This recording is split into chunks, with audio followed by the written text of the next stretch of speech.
안녕하세요. 지금 4시 반으로 시간상 시작하겠습니다. 안녕하세요. 전 홍콩 국제중재 HKIC 서울사무소 대표 변호사 켈리 이입니다. 회사랑 개인 업무로 많이 바쁘실 텐데 그 와중에도 신청해 주셔서 감사합니다. 지금 파티시팬들이 지금 계속 들어오고 계시는데 먼저 시작을 시간상 하겠습니다. HKIAC에서는 웹 세미나를 지금 4가지 언어로 진행 중이고요. 영어, 중국어, 한국어, 러시아로 진행 중입니다. 오늘 웹 세미나는 14개 중 4번째 웹 세미나이고요. 홍콩, 중국 대립관 임시조치 협의안에 대해서 다루어 보겠습니다. 5가지 파트로 나눠져 있고요. 첫 번째로 제가 HKIC에서 이 협의안으로 인한 임시조치 신청서, 데이터와 경험과 그리고 협의안 관련 배경 설명을 드리겠습니다. 혹시 다들 잘 들리시나요?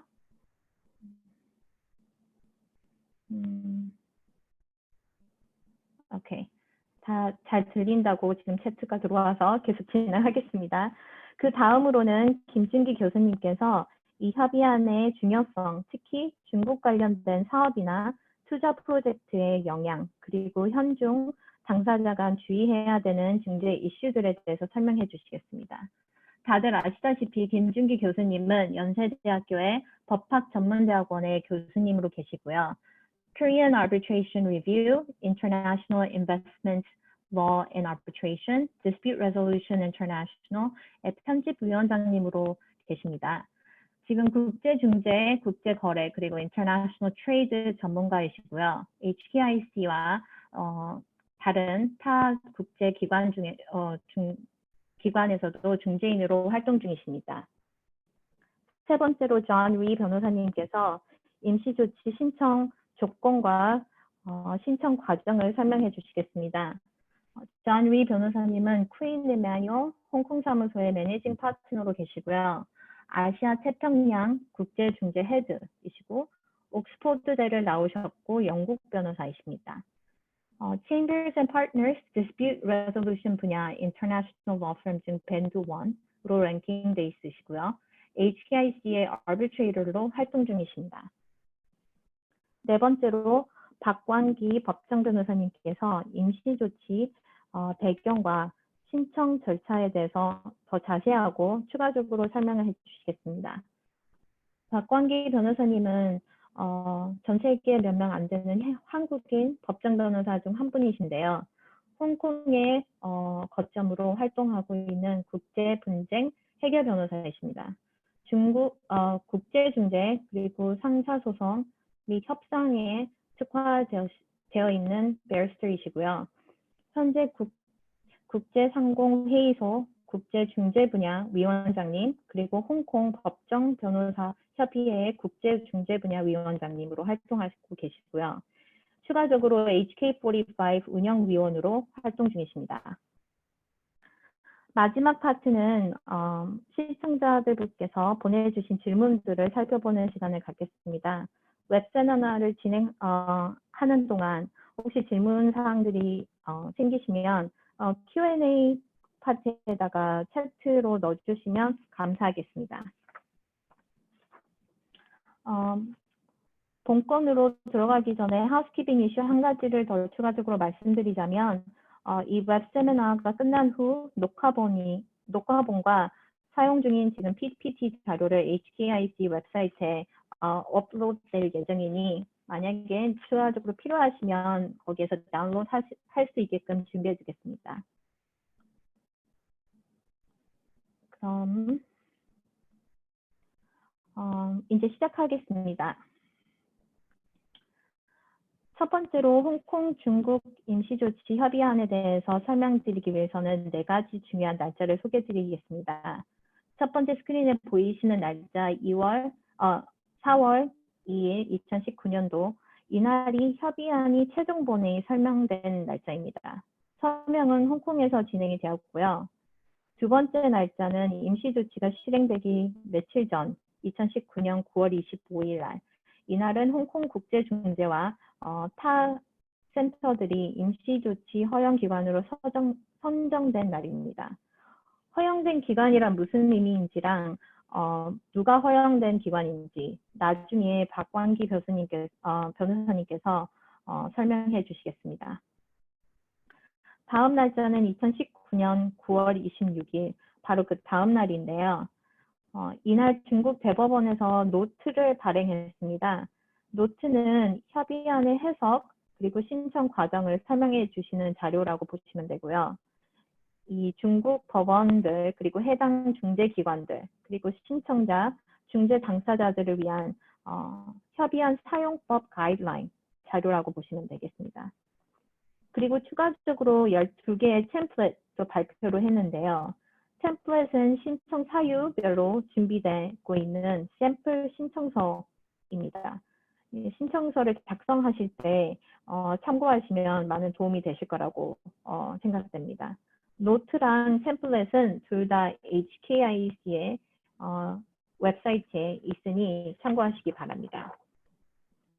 그리고 마지막 날 2019년 10월 1일 협의안이 실행된 날입니다.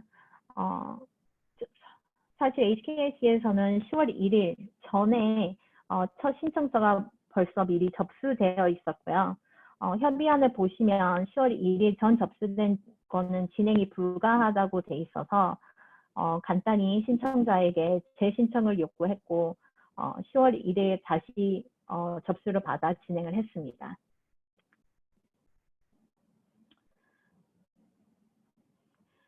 여기 보시면 임시조치로 뭘 할 수 있는지 간단히 살펴보겠습니다. 국제중재 진행 중인 당사자들 중 홍콩을 시트로 지정되어 있는 중재 사건들에서 중국에 가서 직접 임시조치를 신청할 수 있게 된 겁니다. 이 협의안 전에는 중국에서 진행하는 중국을 시트로 하고 있는 중재 사건에서만 중국 법원에 가서 임시조치 신청이 가능했습니다. 그 말은 중국 아닌 다른 시트로 진행 중인 모든 중재 사건에서는 임시조치가 불가능했던 건데요. 이 협의안을 통해 처음으로 중국 아닌 다른 나라, 홍콩에서 가능하게 된 거죠. 전략적으로 이게 큰 역할을 할 수 있을 거라고 보고 있는데요. 예를 들어 만약 중재 판결을 중국에서 집행을 해야 되거나 자산이 중국에 있거나 아니면 중재의 중요한 증거가 중국에 있거나 공장이 중국에 있어 제품 발송 등 다른 계약상 의무 실행이 필요할 경우 이런 상황들은 디스피트에서 많이 생길 수 있는 시나리오 중 몇 개인데 이런 경우에는 협의안을 통해 중국에 가서 중국 법원에서 임시조치 신청이 가능해진 겁니다. 임시조치 신청은 중국에서 가능하고 중재 판정이 나오기 전 언제든 신청이 가능합니다. 그리고 중재 신청 전에도 중재 사건을 파일링하기 전에도 임시조치 신청이 가능합니다. 다만 이런 경우에는 중재 사건을 30일 안에 파일링을 하셔야 됩니다. 다시 말씀을 드리자면 임시조치를 먼저 신청을 하고 중재를 파일링할 경우, 중재 사건을 기관에 파일링할 경우 임시조치 신청 날부터 30일 내에 중재기관에 arbitration case를 파일링을 하셔야 된다는 얘기입니다. 추가적으로 합의안에 중국에 시트되어 있는 중재도 홍콩에서 똑같이 임시조치 신청이 가능하다고 명시되어 있는데요. 이거는 그냥 현실적으로 포함되어 있는 걸로 보이고요. 원래부터 홍콩 법원에서는 홍콩이 아닌 다른 시트에서 진행하고 있는 중재 사건의 임시조치 신청이 가능했었고 많이 사용되고 있었습니다. 이 협의안의 핵심은 중재 진행 중인 당사자들에게 사업적으로 더 효율적으로 도움을 주기 위한 한 가지 메커니즘이 생긴 걸로 보시면 될 것 같습니다. HKIAC에서 현재까지 20개의 신청서가 접수가 되었고요. 대부분 자산 보전 신청서고 한두 개만 증거 보전 신청서입니다. 현재까지 이 9개의 법원에서 신청이 되었고 모두 진행 중인 중재 사건에서 신청되었습니다. 자산보전 신청서 총 금액은 여기 앞에 보이시는 것처럼 US dollar 890 million, 약 1조 853억 원으로 나오고요. 법원에서 현재까지 승인한 총 금액은 353 million US dollar, 그러니까 약 4,305억 정도로 보입니다. 그 신청자 applicant하고 respondent 국적을 보시게 되면 지금 외국인, 중국인 이렇게 나눠져 있는데요. 여기에서 foreign, 외국인은 중국인 아닌 다른 국적들을 의미하고 있습니다. applicant를 보시면 70%, 70%가 외국인이고 30%가 중국인으로 나오고요. 지금 respondent는 60%가 중국인, 그리고 40%가 외국인인데 생각보다 저희도 40%라는 외국인이라는 숫자에 많이 놀랐는데, 이 의미는 중국 기업이 아닌 해외 기업인데 중국의 지사나 공장 같은 아셋들을 갖고 있는 respondent를 의미하고 있습니다. 이 협의안이 중국 기업에만 유익하게 사용되고 있는 게 아니라 중국에 있는 지사, 그리고 중국의 아셋을 갖고 있는 해외 기업에도 많이 사용되고 있다는 의미입니다. 그리고 여기에서 foreigner들은 크게 Netherlands, Switzerland, 싱가포르, 홍콩, Cayman Island, Japan, 그리고 BVI, 여기가 퍼센티지가 제일 높습니다.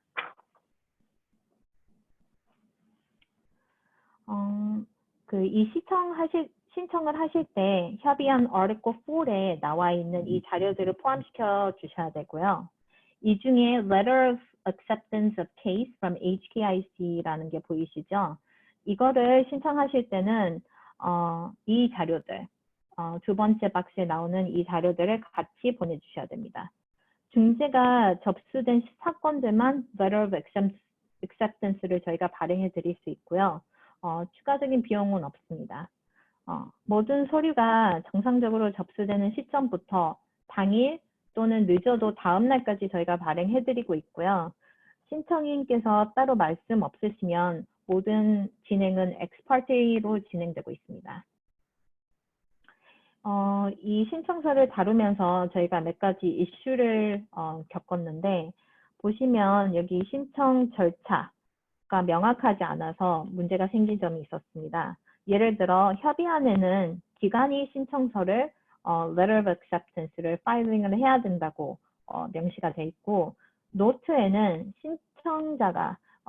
신청인이 파일링을 직접 해야 된다고 써 있었는데요. 이 discrepancy 때문에 신청인이 접수를 했는데 중국에 있는 법원에서 HKIAC에 추가적으로 접수를 직접 해달라고 해서 저희가 추가적으로 접수를 한 사례가 있습니다.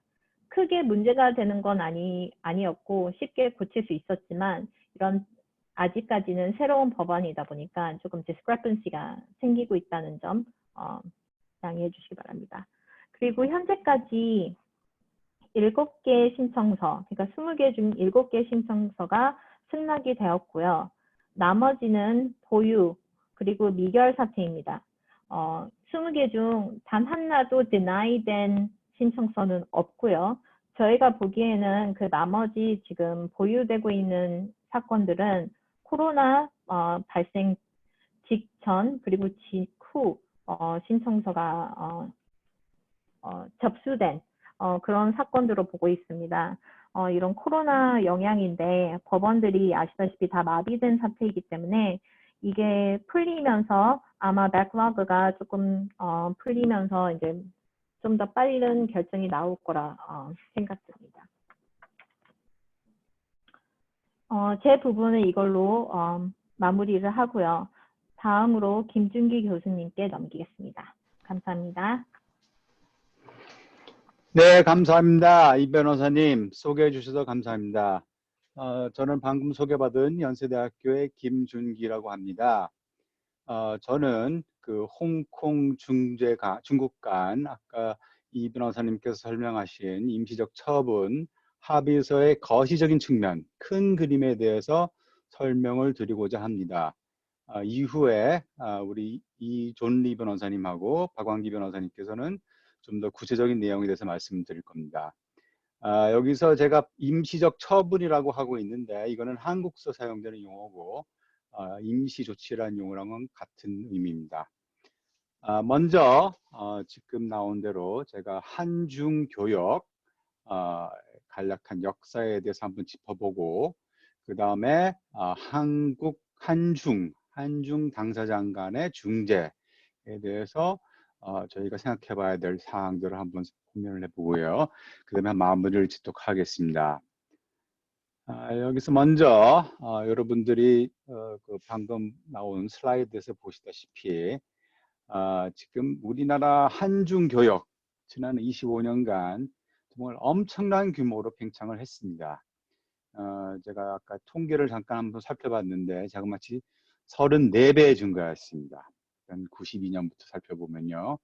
그 오른쪽에 이제 두 번째 그래프에 보시게 되면 특히 2003년부터는 중국이 저희 제1대 교역국이 되었고 그 다음에 작년부터는 홍콩만 따로 놓고 봐도 우리랑 무역 흑자가 제일 큽니다. 중국 본토보다 한국하고 홍콩 간 무역 규모를 봤을 때 무역 흑자가 제일 많다고 기록이 되었습니다. 투자면을 봐도 그렇고요. 우리나라가 2008년 이래 중국이 이제 미국에 이어서 우리의 제2위의 투자 대상국이 되었습니다. 그러니까 이 교역면에서도 그렇고 투자면에서도 그렇고 이 교역이 엄청난 규모로 증가를 했습니다. 다음 장 부탁합니다. 다음 장에 보시게 되면 지금 천천히 나오고 있는데 이거 역으로 또 보시게 되면 중국 입장에서 보면 또 여기서도 상당히 주목해 볼 여러 가지가 있습니다. 그래서 보시게 되면 중국 입장에서도 우리가 굉장히 중요한 비중, 중요한 위치를 점유하고 있다는 점을 살펴볼 수가 있습니다. 중국 입장에서도 우리나라가 제4위의 주요 수출국이 되는 겁니다. 그러니까 사실 이제 홍콩을 제외하면 사실상 3위죠. 엄청난 규모의 수출이 중국 수출이 우리에게 오는 것이고 우리가 그만큼 이제 중국 물건을 많이 수입을 하고 있는 겁니다. 다음 장 부탁합니다. 그 다음 장을 보시게 되면 더 놀라운 게 나오는데 중국 입장에서 보면 수입 규모로 볼 때 우리가 계속 여전히 1위를 달리고 있습니다. 그러니까 중국이 주요 국가로부터 관할권에서 또 수입하는 비중을 보게 되면 우리가 계속해서 오히려 대만보다도 현재 아직 계속 많은 실정입니다. 그래서 투자 규모로 봤을 때도 중국의 제2위의 투자 유입국, 저희가 이제 홍콩하고 대만을 제외하게 되면 싱가포르 다음으로 중국 제2의 투자 유입국입니다. 다음 장 부탁합니다. 그래서 참 뭐 세상 살다 보면 어쩔 수가 없는 건데 당연히 이렇게 엄청난 규모의 교역도 많고 거래도 많고 투자도 많다 보면 불가피하게 어쩔 수 없이 분쟁이 발생할 수밖에 없어요. 그건 현실입니다. 그렇게 되면 이제 요즘 압도적으로 선호가 되고 있는 분쟁 해결 방법은 아무래도 중재겠죠. 그래서 뭐 상사 중재는 말할 것도 없고 최근에는 또 투자 중재까지도 점점 생기고 있는 실정입니다. 그래서 뭐 사건이야 뭐 너무나 많겠지만 요즘에 가장 뭐 주목을 받고 있는 사건 중에 하나가 소위 뭐 저는 잘 못하지만 미르의 전설 2라는 아주 유명한 게임이 있습니다. 우리나라 위메이드라는 회사에서 만드는 건데 거기서 파생되는 지금 엄청난 규모의 중재 사건이 그러니까 상대방은 이제 중국에 있는 이 카잉 네트워크 줄여서 킹넷이라고 하는데 지금 제가 알기로는 제가 파악한 바로는 3건의 엄청난 대규모 사건, 중재 사건들이 여러 기관 그리고 여러 중재지에서 발생하고 있습니다. 이에 대해서는 제가 조금 이따 설명을 드리겠습니다. 자세한 거에 대해서는. 그 다음에 또 주지할 바는 이 양자간 투자 보장 협정이라는 게 있습니다. 조약입니다. 이런 조약에 따라서 ISD, 우리나라에서 ISD라고 흔히들 얘기하는데 사실은 ISDS입니다.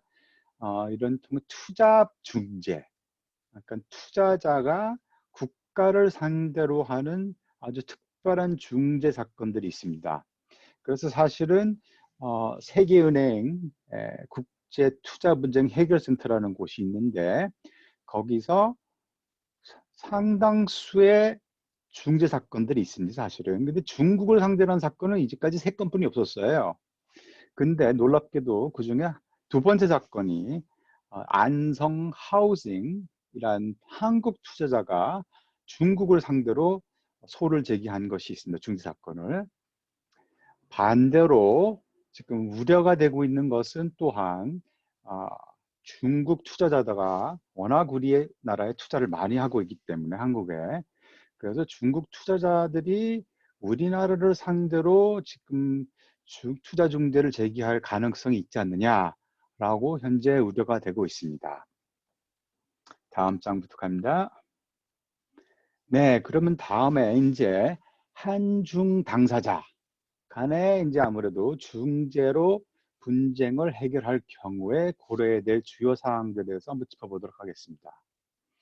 먼저 뭐 중재 전문가들이야 잘 알겠지만 이제 중재지가 굉장히 중요한 사항입니다.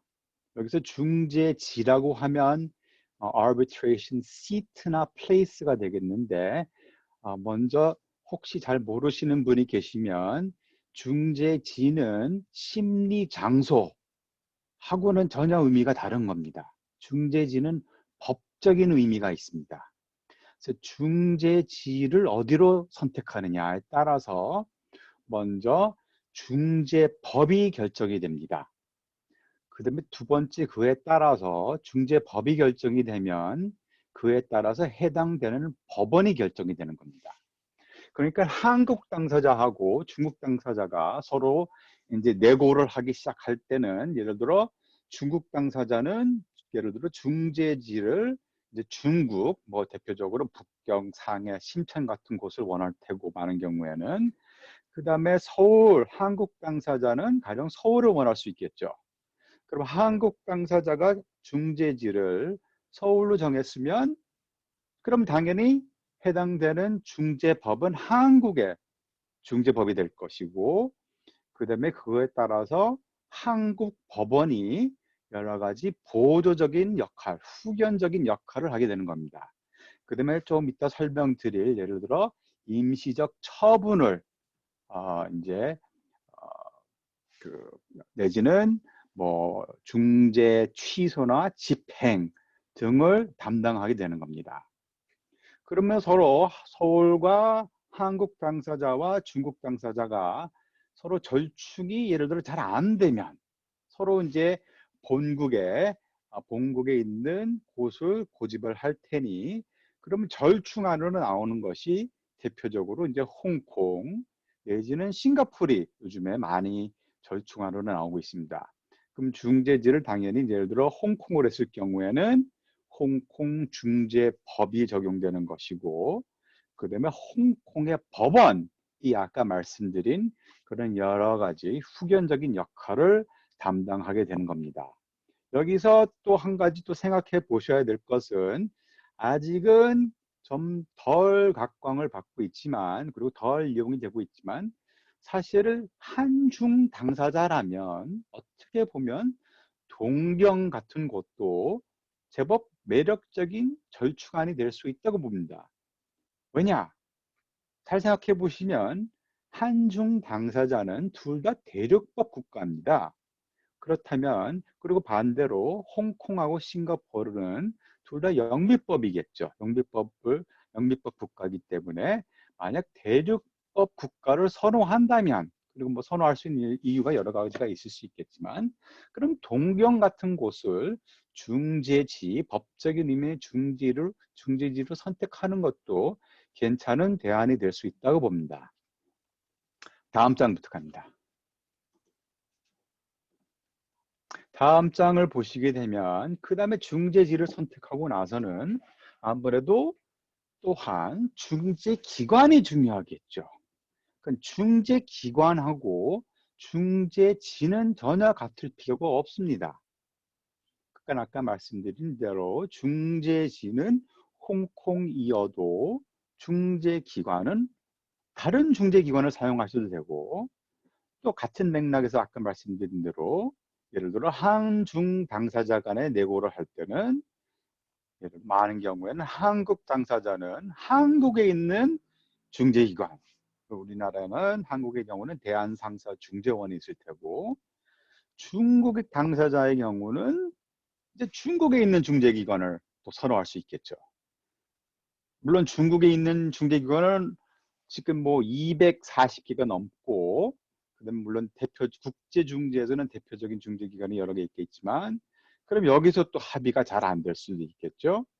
그러면은 그에 대한 아까 말씀드린 절충안으로 뭐 홍콩에 있는 중재기관이라든지 아니면 아시아에 있는 다른 중재기관들을 사용할 수 있겠죠. 그 다음에 또한 중재기관을 선택한 다음에는 준거법이 해당되는 준거법이 중요합니다. 계약 실체법, 계약의 실체법을 다루는 중재법을 또한 선택을 하시는 게 좋고, 그 다음에 언어 문제가 나옵니다.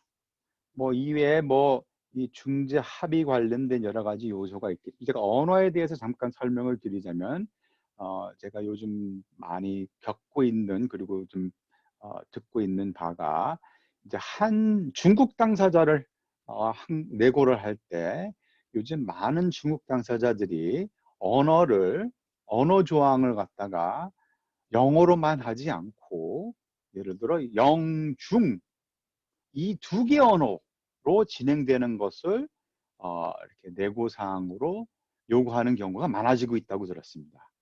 그래서 이 언어도 한 가지 중요한 고려사항이 될 수 있다고 봅니다.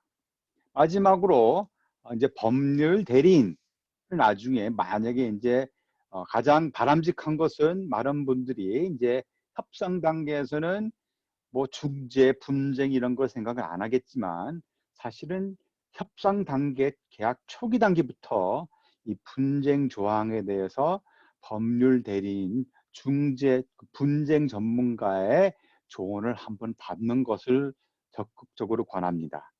그리고 나중에 분쟁이 생겼을 경우에는 국제중재 경험이 풍부한 분, 특히 해당 중재지나 중재기관이나 중거법에 대해서 아니면 당사자들에 대해서 이해가 많은 대리인을 선정하는 것이 바람직하지 않나 생각이 됩니다. 마지막 장이요. 이상 정리를 하자면 말씀드린 대로 한중 교역은 투자, 거래는 양국 간의 정말 경제 발전에 절대적으로 중요하고 계속 증가가 될 것으로 예상이 되며, 이와 같은 맥락에서 분쟁은 어차피 여러 가지 이유로 발생하기 마련이고, 이 경우 이를 가장 신속하게 효율적으로 효과적으로 또 예측 가능하게 해결하는 게 중요합니다. 그래서 이거를 고려할 때 크게 아까 말씀드린 대로 중재지 내지는 중재기관 내지는 중재법, 중거법 내지는 법률인 등을 고려하는 것을 권합니다. 이상입니다. 감사합니다. 감사합니다, 교수님. 다음으로 존 리 변호사님께서 발표해 주시겠습니다. 네, 안녕하세요. 존 리 변호사입니다. 제 발표를 들으시면서 아시겠지만 제 한국말이 좀 서툴어서 양해를 미리 구하고요. 저는 영어로 할 줄 알고 신나게 이거 한다고 했는데 한국말이라서 조금 힘든 부분이 있지만 잘 좀 이해해 주시라고 믿습니다. 제 발표는 그 홍콩 법원이 인터림 메셔에 대해서 어떻게 대하는지, 어떻게 대했고 이제 미래 이 새로운 어레인지먼트로서 어떻게 대할지에 대해서 좀 설명을 드릴 생각입니다. 그 슬라이드 해주십시오. 감사합니다.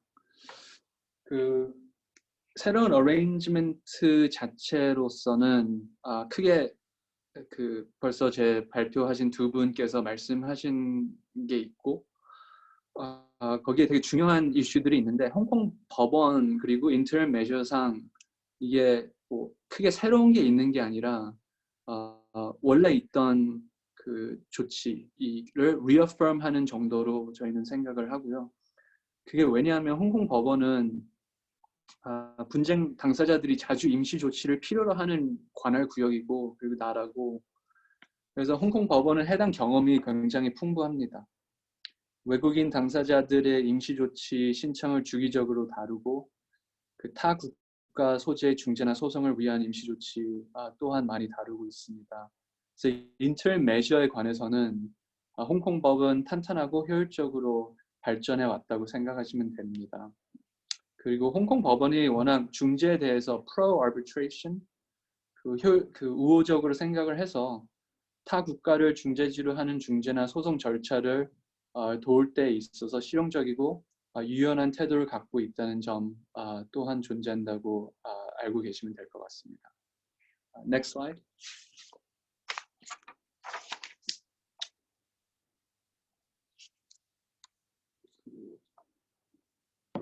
홍콩 법원에 그 애플리케이션을 하게 되시면 그거는 법원 그 중재 홍콩 국제중재센터나 그런 중재기관한테 하는 게 아니라 그 법원에다가 신청을 하는 거고요. 거기 Article 7 그 Arrangement에서 보시면 그 4가지를 서미트를 하셔야 됩니다. 그 다 원래 있던 법이고 원래 다 보시면 이게 좀 단순한 그런 부분들도 있지만 이걸 안 지키면은 크게 문제가 돼서 이런 부분은 꼭 지키셔야 되는 부분인데 application 그 신청서, 그다음에 supporting affidavit with exhibits 그 진술서 및 증거물, 그다음에 skeleton arguments 요약 준비 서면으로 생각하시면 되는데 여기서는 그 진술서랑 신청 내용을 다 이제 통틀어서 뒷받침하는 법적 주장을 넣는 거고요.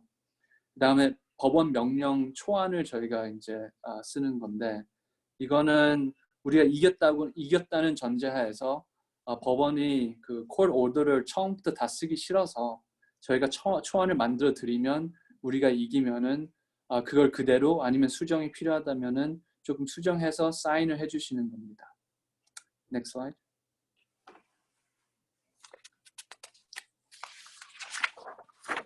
그럼 interim measure가 도대체 뭐냐? 이 부분이 어떻게 보면 제일 중요한 부분이고요. 그 arrangement에서는 되게 broad하게 definition이 들어가 있습니다. 그 보시면은 article 1 슬라이드를 보시면은 interim measure는 injunction and other interim measure for the purpose of maintaining or restoring the status quo, pending determination of the dispute. 그럼 중재가 끝나기 전까지. Taking action that would prevent or refraining from taking action that is likely to cause current or imminent harm or prejudice to the arbitral proceedings. 그다음에 preserving asset, 그다음에 preserving evidence. 크게 그렇게 4가지로 생각을 하시면 되는데 그 status quo pending determination of the dispute 첫 번째 저희 그 볼드로 해놓은 부분 읽으시면 되는데 그 유지나 회복을 위한 명령 및 기타 임시 조치 중재 그 부분이 제일 중요해요. 중재에서는 여기에 디스퓨트가 들어왔는데 갑자기 디스퓨트가 끝나기 전에 디스퓨트에 있는 subject matter가 바뀌어지면 그러면 중재하는 의미가 없어지므로 그거를 maintain 아니면은 restore 하는 부분이 중요하다고 생각해서 그리고 이런 부분들은 당연히 급하게 움직여야 되니까 interim measure 안에 들어가고요.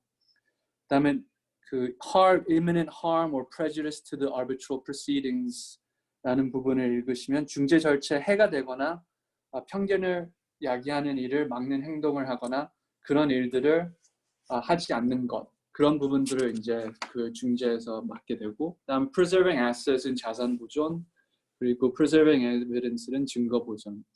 근데 이 article 1은 특별히 뭐 새로운 부분들은 아니고 중재를 잘 아시는 분들은 이제 아시겠지만 이게 2006년 Unsutral Model Law에 의거하여 중재 법정에게서 얻어낼 수 있는 임시 조치랑 똑같고요. 그게 홍콩 중재 그 Arbitration Ordinance 법의 Section 35에 의해서 그 부분도 좀 똑같다고 생각을 하시면 됩니다. 그래서 이거는 다른 홍콩의 다른 종류의 법과 그 arrangement, 그런 다음에 arbitration ordinance, 그런 부분들에 대해서 일관성이 있어서 그 부분은 편하다고 생각을 하시면 되고요. 제가 말씀드렸듯이 마지막에 그 purpose bullet을 보시면 제일 중요한 거는 뭐 저도 중재인으로서 있을 때는 중재를 신청을 했는데 뭔가 다 없어지면 그 사이에 없어지면 그게 의미가 없으니까 그 사이에 없어지지 않게 저희가 중재인으로서 제대로 된 그 권리와 제대로 된 판결을 드릴 수 있게 스테이터스 쿼를 유지하는 게 제일 중요하다고 저희는 생각을 해서 근데 이 부분은 원래 말씀드렸듯이 홍콩 법원에서 할 수도 있었고 근데 이제 arrangement 안에서 명백하게 더 그렇게 지금 써 있는 부분이라고 생각하시면 됩니다. Next slide. 그럼 assisting non-Hong Kong arbitrations 이 부분이 원래 있던 부분이지만 중요한 부분이라고 저희는 생각하고 그 켈리 변호사님도 조금 언급을 하셨는데 그 중재법령 Arbitration Ordinance Section 45를 보시면 홍콩 법원이 뭐 홍콩에서 시작됐거나 홍콩 밖에서 시작됐거나 아직 시작하지 않았거나 그런 중재를 임시 조치가 가능하다. commenced in or outside of Hong Kong에서 interim measure가 가능하다는 게 이제 Section 45에 그렇게 나왔고요. 그 홍콩 법원, 홍콩이 중재지가 아닌 중재들은 그 밑에 저희가 판례 하나 언급을 드렸는데 Top Gains Macau Commercial Offshore Limited 거기서 그 임시조치 명령을 허가하는 two-stage 테스트를 썼습니다. 이게 이제 사건의 사실관계가 임시조치 구체적인 허가를 정당하게 만드는 것, 그리고 임시조치 구제척의 허가가 부당하거나 곤란하거나 그런 부분들이 이제 가능하게 됐고요. 근데 이제 the court may grant interim measure는 그 arbitral proceedings can give rise to an arbitral award that may be enforced in Hong Kong. 그러면 그러니까 뉴욕 컨벤션상 다른 나라에서 중재지에서 arbitration award가 있더라도 홍콩에서 집행 가능성이 있는 거를 보여주고 있는 가능성을 보여주고 그리고 두 번째는 임시조치는 홍콩법 아래 규정된 유형일 것.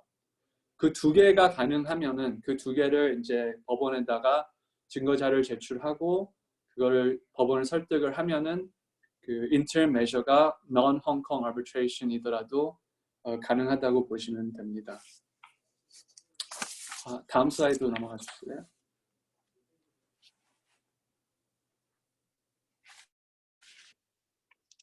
조금 이상한 단어들이 여기 들어가 있는데요. Mariva and Anton Pillar Order 이는 뭐 영국법이나 Commonwealth 쪽에서는 자주 저희가 얘기를 하는 이슈들인데 Mariva and Anton Pillar Order가 이런 interim measure 중에 제일 흔한 이슈들입니다. 둘 다 예전에 판례고요. Mariva는 1975년 영국 법원에 나왔던 판례고 Anton은 1976년이고 Mariva는 freezing order 동결 명령 preserving assets라고 생각을 하시면 되고요. 그래서 Mariva 지금 bullet의 두 번째 sub bullet을 보면 restrain the defendant from dealing with his or her assets or removing them from the jurisdiction. 그래서 그게 status quo를 저희가 말씀드리는 움직임이 없이 이 중재에서 끝날 때까지는 뭐 돈이 없어지거나 asset이 없어지지 않게 그런 freezing order가 제일 흔하고 두 번째 흔한 거는 Anton Pillar Order, 수색 및 압수 명령, Search and Seizure Order. 그게 제일 흔한 건 Preserve Documents and Evidence. 그래서 원래 미국 소송 하시는 분들은 아시겠지만 Litigation Hold Notice 그런 부분들이랑 비슷하고요.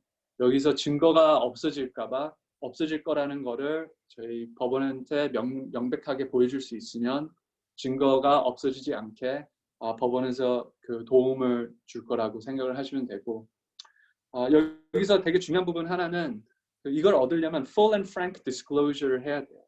그 full and frank disclosure라는 게 이제 Murray injunction을 원하면은 예를 들면 우리한테 그 좋은 evidence 증거를 법원한테 얘기를 하는데 우리한테 안 좋은 것들도 모든 거를 다 얘기를 해야 될 의무가 있습니다. 왜냐하면 워낙 그 힘든 그 상대방이 이걸 당하면 freezing order를 당하면 엄청나게 부담이 많은 일이잖아요. 그래서 거기에 좋은 점과 안 좋은 점을 이야기해야 되고 그 이유는 ex parte로 이런 그 오더가 많이 나옵니다. 그 상대방이 모르게 저희가 이제 법원한테 가서 이거는 빨리 필요합니다라고 해가지고 그렇게 되면은 저희가 우리 쪽을 대리를 하지만 상대방까지의 의견을 우리가 다 얘기를 해줘야 되는 그런 의무가 있습니다. 그렇지 않으면은 법원에서는 이제 그 곧바로 저희 변호사와 대리인한테 많이 혼내켜 주죠. 그 cost order가 되게 심하게 나올 겁니다. 다음 슬라이드 보여주시죠.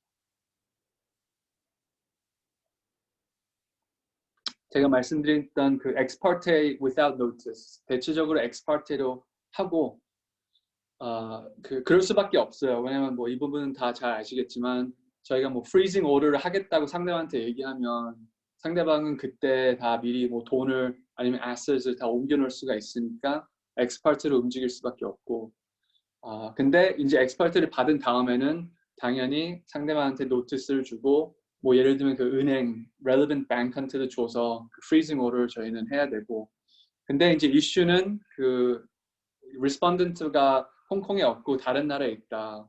그러면은 조금 더 힘들게 헤이 컨벤션으로 움직여야 되고 이런 좀 복잡한 이슈들이 좀 있습니다. 그래서 그런 부분들은 조금 좀 생각을 하고 움직여야 되는 부분들이 좀 있고요. 다음 슬라이드 해주실래요? 그래서 여기서 제가 지금 arrangement랑 좀 연결을 좀 마지막으로 시켜드리면 여기서 이제 arrangement는 제일 중요한 게 홍콩을 중재지로 선임을 하고 그렇게 하면은 그러면은 PRC 그 mainland China에서 그 홍콩을 중재지로 한 다음에 그러면은 PRC 법원에 가서 우리도 interim measure를 달라라고 할 수 있는 거는 foreign jurisdiction은 홍콩밖에 없습니다. 그게 arrangement의 제일 중요한 부분이고 지금까지 제가 말씀드렸던 부분은 홍콩 쪽으로 지금 말씀을 드렸는데 여기서 제일 중요한 arrangement에서 나오는 부분은 이 PRC 쪽에서 그 interim relief를 PRC court에서 받을 수 있다. 다만 홍콩이 중재지어야 하고 그리고 마지막 블릿 포인트를 보시면은 이거는 그 중재 기관이 administer 하는 중재야 되고 ad hoc 임의 중재로서는 안 된다.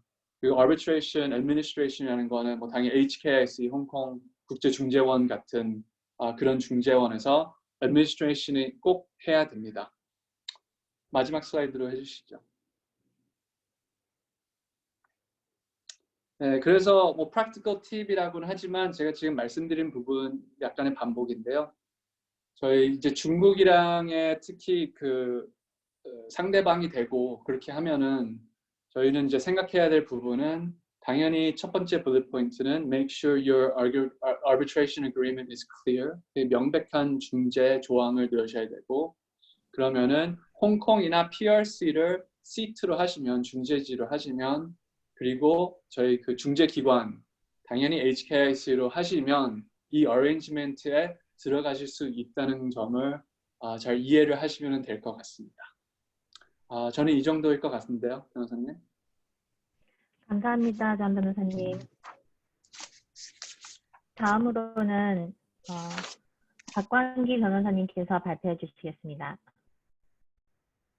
예, 안녕하세요. 전 박완기입니다. 저는 홍콩에서 법정 변호사로 지금 근무를 하고 있고 많은 분들이 이제 홍콩이 중국에 속해 있기 때문에 홍콩에서도 중국 법이 시행되고 있지 않나라고 생각을 하시는 분들이 있는데 사실 홍콩은 중국법을 시행하고 있지는 않고요. 홍콩만의 법이 있고 그리고 영국법 체계입니다. 그렇기 때문에 홍콩 안에는 법정 변호사와 사무 변호사로 이제 변호사의 종류가 두 가지로 나눠져 있습니다. 임시조치 관련해 가지고 배경을 먼저 간단히 설명을 드리겠는데 김준기 교수님께서 잘 설명을 해주신 대로 이제는 미국보다 중국과 홍콩 그리고 중국과 한국 사이에 교역이 많아졌고 또 투자도 많아졌기 때문에 그만큼 분쟁이 많이 발생을 하고 있고 또 분쟁 해결을 위해서 임시조치가 아주 중요해졌습니다. 제 발표 부분은 오늘 웨비나를 종합해가지고 좀 정리하게 될 것 같습니다. 좀 중복되는 부분들도 있는데 그 중복되는 부분들은 중요한 거기 때문에 중복이 된다고 생각을 해주시면 감사하겠습니다. 이제 제가 슬라이드에 협약이라고 했는데 정확한 우리 표현은 협의안이라고 하는 게 더 맞을 것 같습니다. 협약이라고 하면은 영어로 convention이고 협의안이라고 그러면 agreement인데 지금 이 영문명에서도 나와 있듯이 arrangement concerning mutual assistance in court order interim measures in aid of arbitral proceedings by the courts of China mainland and of the Hong Kong SAR. 이렇게 나와 있는데 영문명에서 설명을 하듯이 이번 협의안은 중재지가 홍콩이고 임시조치를 취해야 할 곳이 중국이라면 중국 법원에 임시조치 신청을 할 수가 있다는 거고요. 그리고 또 중재지가 중국인데 임시조치를 취해야 할 곳이 홍콩이라면 홍콩 법원에 전 변호사님이 설명해 주신 대로 임시조치 신청이 가능합니다. 어떤 소송이나 중재 사건에서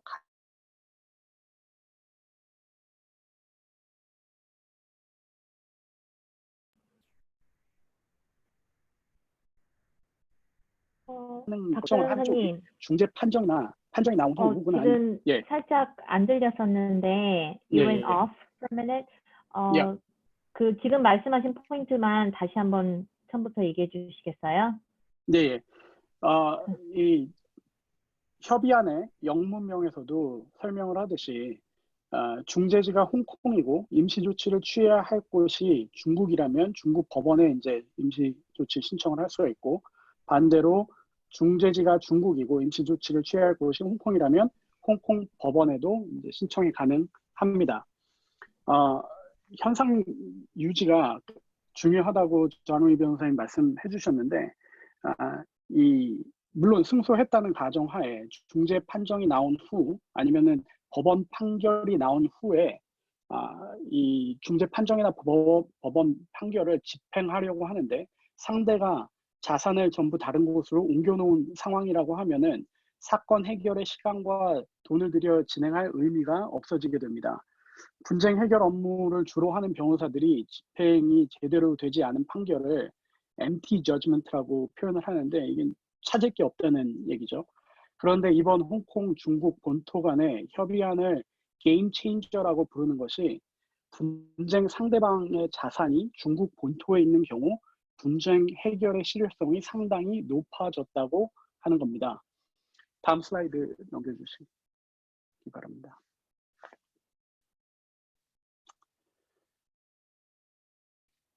홍콩 국제중재센터에게만 임시조치가 허용된 것은 아니고요. 슬라이드에서 보시는 것과 같이 홍콩 국제중재센터를 포함한 6개의 국제중재기관의 임시조치가 허용되었습니다.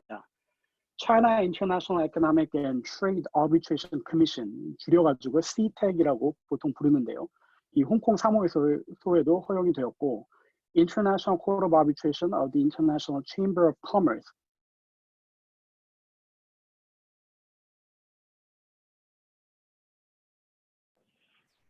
박전 선생님, 다시 안 들리는데. 그 외에는 홍콩 Maritime Arbitration Group, 홍콩 해사 중재 그룹이죠. 또 허용이 돼가지고 앞으로 해상 분쟁 해결에도 큰 도움이 될 것으로 기대를 하고 있습니다. 또한 South China International Arbitration Center, 남중국 국제중재센터와 마지막으로 EBRAM, International Online Dispute Resolution Center에도 임시 조치가 허용이 되었는데 EBRAM은 Electronic Business Related Arbitration and Mediation의 약자입니다. 홍콩 법정 변호사회와 사무변호사회가 주도해서 2018년 6월에 설립한 온라인 상사 분쟁 해결 플랫폼입니다. 다음 슬라이드 부탁드립니다. 이제 임시 조치의 구조를 한번 살펴보겠는데 홍콩과 중국 본토 상호간에 서로 임시 조치를 허용했다라고 쭉 설명을 드렸어요. 예를 들어서 중국 국제중재기관, CTEC이라고 가정해보죠. CTEC이 관리하는 중재 사건의 경우인데 홍콩에 중재 상대방의 자산이 있다라고 했을 때 홍콩 고등법원의 홍콩 법에 의거해서 임시조치 신청이 가능해진 겁니다. 반대로 홍콩 국제중재센터가 관리하는 중재 사건인 경우인데 중국 본토에 중재 상대방의 자산이 있다고 했을 때 중국의 해당 관할 법원에 중국법에 의거해서 임시조치 신청이 가능합니다. 중재는 아까 전우희 변호사님이 설명을 해주신 것 같이 크게 임의중재와 기관중재로 나눌 수가 있는데요. 임시조치는 기관중재에만 허용이 됩니다. 임의중재를 영어로 ad hoc arbitration이라고 하는데 임의중재 사건에서는 임시조치 사용이 가능하지 않다는 것을 기억하실 필요가 있습니다. 또한 제가 이미 설명드린 6개의 국제중재기관 외에 다른 기관들이 관리하는 중재 사건들은 임시조치 신청이 불가능합니다. 한국에서 최근 들어서 이제 홍콩 국제중재센터 외에 많이 알려지고 사용을 하고 있는 싱가포르 국제중재센터 SIAC가 관리하는 사건들은 임시조치를 신청할 수가 없습니다. 그리고 대한상사 중재원의 경우에도 상황은 같습니다. 다음 슬라이드 부탁드립니다.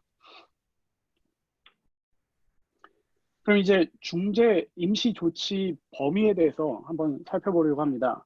범위는 자산 동결 명령 외에도 상당히 넓습니다. 중국과 사업을 하다 보면 상표권 침해 관련 분쟁도 발생을 하고 그런 경우에 분쟁 해결 전까지 등록 3표에 대한 침해 정지 명령 신청이 가능해졌습니다. 기업 간의 분쟁이 있을 경우에는 중재 판정이 나오기 전까지 행위 보전, 증거 보전 명령을 법원에 신청할 수 있는데요. 건설 분쟁이 있는 경우에 중재 판정부의 결정이 있기 전까지는 건설 공사를 이행하라는 법원 명령을 신청할 수 있습니다. 그 외에도 제품 배송 명령, 현상 유지 명령 등이 임시조치 범위에 들어갑니다. 이와 같이 다양한 종류의 임시조치 신청이 가능해졌는데요. 사실 지금까지 국제중재 사건의 경우는 특히 이제 상대가 중국 기업인 중재 사건의 경우에 한국 기업들이 가장 크게 우려했던 부분이 중재 신청을 해서 실질적으로 얻을 수 있는 것이 무엇이냐. 중재가 법원 소송보다 비교적 빠르다고는 하지만 그래도 중재 신청을 하는 시점부터 판정이 나오기까지 아주 빠르면 1년 조금 안 되는 시간이 소요되고 보통 1년에서 2년 정도의 시간이 소요되는데 그 기간 동안 분쟁 해결이 되지 않는 상태에서 취할 수 있는 조치가 없는 상황이라고 하면 그럼 과연 중재를 진행시켜야 하는 건가? 라고 고민하시는 기업 고객들이 많이 있었습니다. 이제 임시조치 협의안을 통해서 이런 고민들은 상당 부분 없어지지 않나는 생각을 합니다. 다음 슬라이드 부탁드립니다.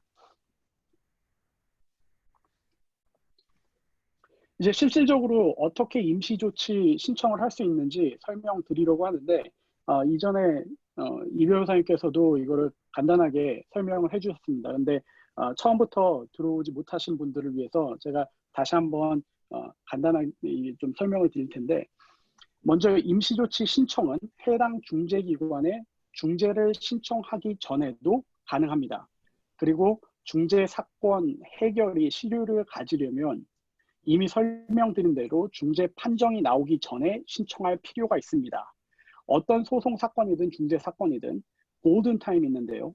기업 간에 문제가 발생해서 분쟁으로 번지게 되면 또 제3자가 뭐 변호사나 아니면은 중재 기관이 되겠죠. 개입해서 분쟁을 해결해야 하는 상황까지 가게 된다면, 네, 만약의 경우, 그러니까 불리한 중재 판정이 나올 것을 대비해서 집행할 수 있는 자산이 없도록 조치를 취하는 경우가 있을 텐데요. 그런 상황을 방지하기 위해서 중재 신청을 고민하는 기업들은 조금 빠르게 움직여야 할 필요가 있습니다.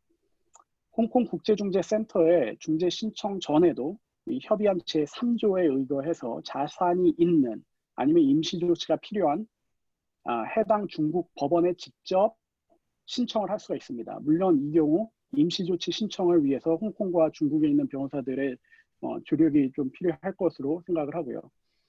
해당 중국 법원이 임시조치 명령을 내린 경우에는 그 내린 명령이 나온 날짜로부터 30일 이내에 홍콩 국제중재센터 혹은 그 외에 협의안에서 인정한 기관이고 중재 조항에 명시된 기관의 중재 신청을 완료해야 하고 또한 기관에서 발급한 중재 승인서를 해당 법원에 제출해야 합니다. 중재 승인서는 별도로 해당 기관에 신청을 해야 하고요. 여기에서 조심해야 할 것이 있는데 만약 임시조치 명령을 내린 해당 중국 법원에 중재 승인서를 30일 이내에 제출하지 않을 경우에는 임시조치가 취소되기 때문에 빠르게 움직일 필요가 있습니다. 다음 슬라이드 부탁드립니다.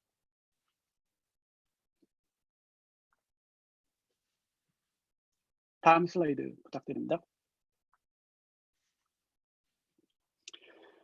그리고 홍콩 국제중재센터와 같은 기관에 먼저 중재 신청을 한 경우에는 협의안 제3조에 의거해서 기관에서 임시조치 신청서를 해당 중국 법원에 제출하는 업무도 담당하고 있는데 중재 신청인이 직접 제출하는 것도 가능합니다. 단 직접 신청서를 제출할 경우에는 기관에서 발급한 중재 승인서와 임시조치 신청서를 함께 해당 중국 법원에 제출해야 합니다.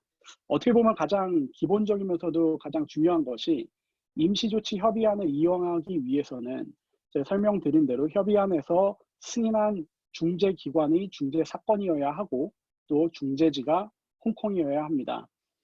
중재지가 중국이고 상대의 자산이 홍콩에 있어서 임시조치 신청을 홍콩 법원에 해야 하는 경우에도 중재조항의 중재지를 확인하실 필요가 있고 또 중재기관을 확인해 보실 필요가 있습니다. 이제 결론으로 이미 이제 한번 다 정리를 해주셨는데 앞으로 한국 기업들이 중국 기업과 사업을 진행할 경우에 계약서 작성 단계에서부터 분쟁 조항에 아무래도 중국보다 중립성이 강한 높은 홍콩을 중재지로 정하고 그리고 협의안에서 승인한 중재기관을 선정을 하시는 것이 추후에 만약에 분쟁이 발생한다고 해도 실효성이 높은 분쟁 해결을 할 수 있지 않을까 생각을 합니다. 네, 이상입니다. 박 변호사님, 감사합니다. 네, 이걸로 저희 스피커들의 세션들은 마무리가 되었고요. 지금 보내주신 사항들이 있어서 그거를 몇 개 다루어 보겠습니다. 첫 번째는 임시 조치가 허가되는데 신청 후 얼마나 걸리나요? 장 변호사님 혹시 질문 가능할까요? 네, 인터임 메저는 워낙 빨리 움직여야 되는 부분들이라 그 엑스파르테로 하면 얼마나 급한지에 따라서지만 뭐 며칠 아니면은 뭐 몇 주로 당연히 할 수는 있을 거고요. 그게 지금 코로나 때문에 법원이 좀 느려지고 그런 부분들은 그런 부분들을 빼고 논리적으로 보면 예, 뭐 며칠일 수도 있고 몇 주일 수도 있어요. 네, 감사합니다. 그리고 추가적으로 질문 들어온 게 엑스파르테로 할 수 없는 경우, 그러니까 노티스를 꼭 주고 진행해야 되는 경우도 있나요? 라고 왔습니다. 그것도 같이 답변해 주시겠어요, 장 변호사님? 예, 뭐 박 변호사님도 더 잘하실 수도 있는데 특히 뭐 제가 말씀드렸던 그 두 가지 머리바랑 앤턴 필러는 워낙 엑스파르테가 중요한 부분이라서 그 엑스파르테로 움직이는 거는 그 권리 중에 하나고요. 꼭 노티스를 줘야 된다라는 부분은 딱히 없는 것 같은데 박 변호사님 그 경험상 있으세요? 예, 예. 제가 얼마나 이제 그 홍콩 법원의 경우 이제 두 가지로 나눠볼 필요가 있을 것 같아요. 홍콩 법원의 경우 그리고 중국 법원의 경우. 홍콩 법원의 경우 예를 들어서 자산 동결 명령을 신청을 하게 되면 굉장히 빨리 움직여야 합니다. 그래서 저희가 아까 조한 변호사님께서 쭉 리스트 아웃을 해주셨던 그 서류들을 준비를 해야 되는데 그 서류들을 준비하는 데 있어가지고 변호사들이 사건을 파악해야 되고 또 뭐 관련 서류들을 검토를 해야 되고 그리고 법원에 내야 될 서류들을 작성을 해야 되는데 그 기간을 굉장히 줄인다고 했을 때 며칠 내에 준비를 해서 아주 급한 경우는 바로 홍콩 법원에 신청을 할 수가 있습니다. 그래서 어떤 경우는 뭐 오전에 신청을 해가지고 오후에 바로 들어가서 명령을 받을 수도 있고요. 그게 이제 홍콩 경우고 중국 같은 경우는 중국 민사소송법상 신청이 들어간 후 48시간 내에 명령이 나오도록 돼 있습니다. 뭐 특별한 경우가 아니라고 하면 그게 이제 첫 번째 그 질문 주신 거에 대한 답변이 될 것 같고 이제 두 번째 질문에 대해서는 이 자산동결 명령의 Miranda 인정션 같은 경우 앤턴 필러도 비슷한데 엑스파르테 히어링이 있을 수가 있고 엑스파르테 on notice가 있을 수가 있고 인터파르테 히어링이 있을 수가 있습니다. 이렇게 세 가지로 나뉘는데 가장 좋은 거는 엑스파르테로 들어가는 거. 상대가 모르는 상태에서 우리가 자산동결 명령 신청을 들어간 게 가장 좋고요. 근데 이 경우에는 urgency가 있어야 돼요. 왜냐면 risk of dissipation이 있어야 되고 그러니까 자산을 지금 도피를 하려고 하는 정황이 있다라고 하는 거를 증명을 해줄 필요가 있고요. 그리고 그렇기 때문에 빨리 신청을 해야 된다라고 하는 그 emergency가 있다는 거를 증명을 해야 되거든요. 근데 만약의 경우에 이런 emergency, immediacy 그리고 risk of dissipation을 정확하게 설명을 못할 경우에는 ex parte on notice로 갈 수밖에 없습니다. 상대한테 알려놓고 그러고 나서 신청을 들어가는 경우가 되겠죠. 네, 감사합니다. 두 분 다 잘 답변해 주셔서 감사하고요. 추가적으로 질문이 들어왔는데 다른 기관들에서도 이 임시조치 애플리케이션을 받아서 진행이 된지에 대해서 답변이 왔습니다. 질문이 왔습니다. 그 답변은 제가 하도록 하겠습니다. 제가 알기로는 HKIC 말고 다른 기관에서는 이 임시조치 신청서를 받은 사례가 없는 걸로 알고 있습니다. 그 박 변호사님께서 발표 자료 중에 그 HKIC 그리고 6개 추가적인 기관들에서 이 임시조치가 허용된 국제중재기관으로 발표됐다고 말씀해 주셨는데 거기에서 세 개의 기관, EBRAM, South China International Arbitration Center, 그리고 Hong Kong Arbitration Maritime Group. 이 세 기관은 아직까지는 operational 하지를 않고 있습니다. 그래서 이 말은 중재를 administer 하지 않고 있다라고 저희가 알고 있어서 네, HKIAC에서만 이때까지 이제 임시 조치를 진행하고 있습니다. 다음 질문, 지금 질문이 계속 들어오고 있는데 그 다음 질문은 김준기 교수님께 질문을 드리셨는데 지금 김준기 교수님께서 5시 수업이 있으셔서 미리 나가셨어요. 근데 이 질문은 다른 패널리스트에서 대답해 주실 수 있을 것 같아서 제가 쉐어하겠습니다. 중국 당사자가 영중 언어내고를 통해 얻을 수 있는 이익과 영중 언어내고 성공에 기인한 한국 당사자가 겪게 될 불이익 및 그에 대한 대비책이 궁금합니다. 스피커들 좀 생각을 해보시고 제가 생각하기에는 몇 가지 말씀을 드리자면 만약에 2가지 언어를 계약서에 넣게 되면 거기에서 제일 중요한 거는 어떤 언어가 이제 더 preference가 있는지, 어떤 언어가 룰링한지를 꼭 명시를 해야 됩니다.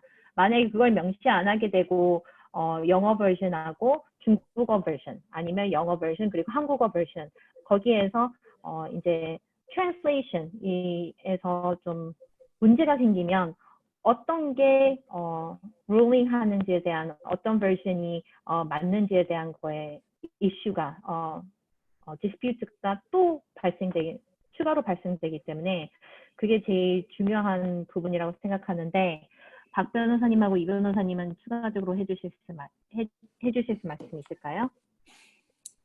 저는 그냥 간단히 추가를 하면 그 비용을 생각을 하면 저희 이제 그 practice를 하는 사람으로서 이게 동시에 둘 다 해야 되는 거는 정말 힘들어요. 그 hearing 할 때도, 그리고 저희가 그 제출하는 서류나 서면들을 같이 다 공동으로 웨이트가 똑같다라는 게 그 중재 조항이면 그거는 정말 어마어마한 비용이 나오고요. 지금 이 변호사님께서 말씀하셨듯이 그 둘 다 뭐 어느 정도 인정을 하는데 이 중재에서는 어떤 언어가 더 뭐 overriding 언어다라는 거를 명시하는 거는 엄청 중요하다고 저는 생각합니다. 그 정도입니다. 박 변호사님 그 외에 혹시 그 네. 외에도 너무 문제가 커지게 되는데, 이제 비용 문제도 비용 문제지만 중재인을 선정을 하는 데 있어서도 두 개의 언어가 같이 돼야 된다라고 하면은 중재인 뭐 3명 모두가 예를 들어 가지고 영어, 중국어를 다 능통하게 하는 분들을 선임을 해야 되거든요. 근데 이게 절대 쉽지 네. 않은 문제고, 또 변호사들도 마찬가지로 영어하고 중국어를 둘 다 잘하는 변호사들이 아무래도 인게이지가 돼가지고 사건을 진행을 하는 게 좋을 텐데, 그런 변호사들도 사실 그렇게 많지는 않을 수 있고요. 네, 감사합니다. 다른 분이 지금 웹 세미나에 사용된 슬라이드 사본을 받을 수 있을까요? 말씀해 주셨는데, 이 슬라이드하고 이 레코딩을 저희 웹사이트에 나중에 이제 올릴 테니까 거기에서 다운로드해서 보시면 될 것 같습니다. 시간상 마지막 한 가지 질문만 더 받겠습니다. 여기에 보시면 웨비나 기회 참 감사드립니다. 필리핀 말리나 아시아 개발은행에서 이제 퀘스천을 주셨는데, 제가 다른 일로 이렇게 참석하셨군요. 인시조치는 홍콩 중재기관에서 중재 중이어야만 신청 가능하고, 두바이나 싱가포르 여타 국제 중재기관에서 중재 중인 사건은 불가능한 것인지 여쭈고자 합니다. 네, 그건 맞는 말씀이고, 즉 계약서에 미리 중재 조항 쓸 때 처음부터 홍콩 중재기관으로 합의해야만 가능한 건지 궁금합니다. 박 변호사님 혹시 답변해 주시겠어요? 그 마지막 질문 다시 한 번만 네. 반복해 즉 주세요. 계약서에 미리 중재 조항 쓸 때 처음부터 홍콩 중재기관으로 합의해야만 가능한 것인지 궁금합니다. 예, 맞습니다. 그 제가 발표에서도 말씀을 드렸는데, 이 임시조치 협약에 의해서 협의안에 의해서 그 허용된 6개 기관 중에 하나여야 하고, 아무래도 홍콩 국제중재센터가 가장 많은 경험이 있기 때문에 홍콩 국제중재센터를 거기다가 집어넣으시고, 그리고 또 중재지도 홍콩으로 넣으셔야지 임시조치를 이용을 하실 수가 있습니다. 그 경우가 이제 중국 본토에 자산이 있는 경우는 그렇게 되고요. 반대로 중국 중재인데 홍콩에 있는 자산 동결을 신청을 할 경우에도 이제 그럼 반대가 되겠죠. 그 경우에는 뭐 CTEC이든지 그또 허용이 된 그 기관이 들어가야 되고, 또 중재지는 중국이 필요 있고, 아니면 홍콩이어도 괜찮고요. 제가 추가적으로 한 가지만 더 말씀드리자면, 원래 중재라는 게 중재 agreement가 이제 contract에 있거나 벌써 execute 된 상황일 텐데 만약에 홍콩으로 시트가 안 돼 있고 HKIC로 안 돼 있는 서명된 arbitration agreement가 있더라도 혹시 다른 당사자와 agreement로 인해서 그 홍콩지를 홍콩으로 바꾸고 홍콩 HKIC로 institutional agreement 상으로 바꾸게 되면 가능합니다. 만약에 agreement가 있으면 party autonomy가 제일 중재에서는 중요하다 보니 agreement가 다른 데로 지금 써 있더라 하더라도 party들이 다 당사자들이 agree를 하면 수정은 가능합니다. 맞죠? 네, 맞습니다. 네. 그러면 지금 시간상 여기에서 마무리를 해야 될 것 같고요.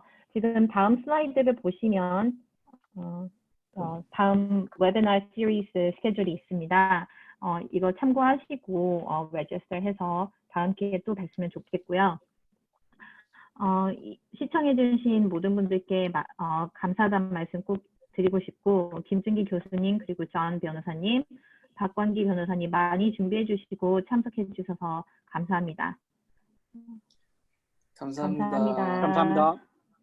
네, 그럼 이만 마치겠습니다. 좋은 하루 네. 되세요.